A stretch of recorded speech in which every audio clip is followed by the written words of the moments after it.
Quand les légendes de l'enfance, telles Saint-Nicolas, Père Noël, la petite souris, le marchand de sable, n'ont plus cours. Eh bien, ça, ce serait bien dommage, j'ai envie de dire. J'ai envie de dire, ce serait bien dommage parce qu'au fond, ces légendes, ces mythes, ben, ils ont vraiment une fonction assez importante. J'ai envie de faire un parallèle avec le magnifique film La Vita è bella.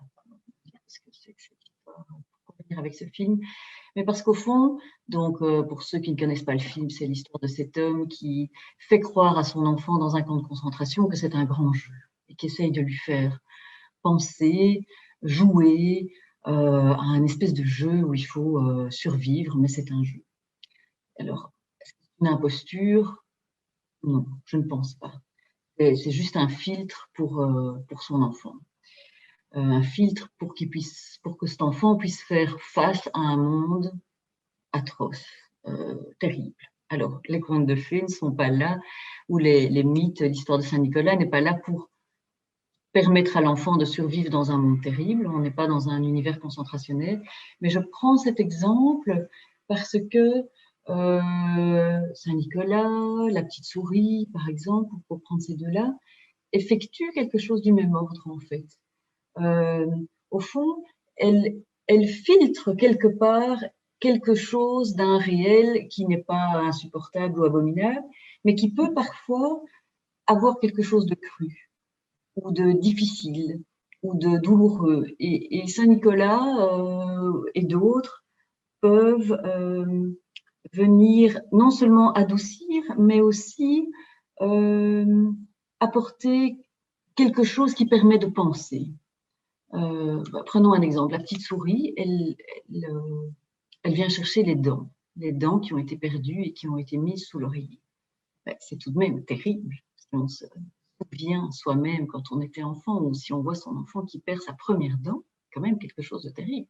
Perdre un morceau de soi qui permet de mordre, de croquer la vie, de manger des bonnes choses, ça fait mal, elle bouge, ça saigne, on la perd. Enfin, il y a quelque chose là, dans cette réalité de tous les humains qui peuplent cette terre, il y a quelque chose de cru et de difficile.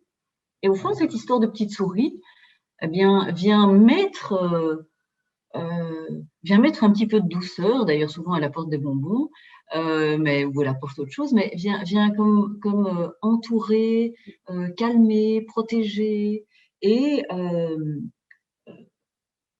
donner peut-être un fil ou un sens.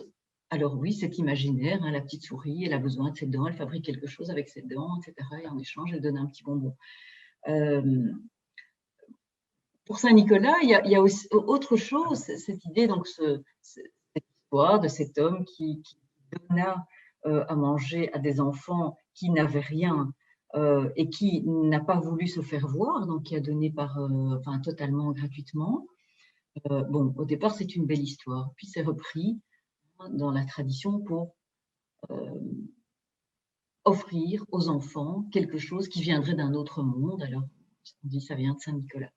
Qu'est-ce que ça apporte par rapport à la réalité? Je trouve que ça apporte quelque chose de très intéressant, c'est qu'au fond, les parents donnent sans donner. C'est-à-dire, ils donnent, mais totalement gratuitement, eux aussi, puisque ben, l'enfant ne va pas remercier papa-maman. En tout cas, s'il croit à Saint-Nicolas, il va recevoir et il peut recevoir quelque chose qui vient d'ailleurs que papa-maman. Alors là, je trouve que c'est intéressant parce que ça apporte une dimension papa-maman, c'est pas tout pour moi. Il y a autre chose. Alors, je suis d'accord, c'est un autre chose qui n'est pas là en vrai, mais il y a cette, cette croyance auquel les parents pas se soumettent, mais auquel ils jouent le jeu, disons, euh, pour donner accès à l'enfant à quelque chose d'un autre monde, d'un rêve, de quelque chose qui leur échappe finalement. Et ça, je trouve que c'est assez intéressant aussi pour l'enfant, même le jour où il va le découvrir, c'est que ben, il y a autre chose que les parents. Il y a autre chose que les parents. Et donc tout n'est pas entre leurs mains. Voilà. Dans les deux cas, en fait, je pense Saint-Nicolas et la petite souris, ça peut être utilisé. Je parlais de la perte de la dent, mais on voit aussi parfois certaines personnes qui utilisent Saint-Nicolas pour dire on va donner la tute à Saint-Nicolas. Pourquoi pas? C'est de nouveau une manière de traverser la perte de quelque chose, perdre une dent, perdre une tute. C'est utiliser des figures extérieures d'un autre monde imaginaire, un peu de rêve, pour aider l'enfant à vivre quelque chose qui est difficile. Alors, je ne pense pas que ce soit une imposture, je pense que c'est plutôt euh, un joli usage du mystère et aussi des choses que nous ne maîtrisons pas.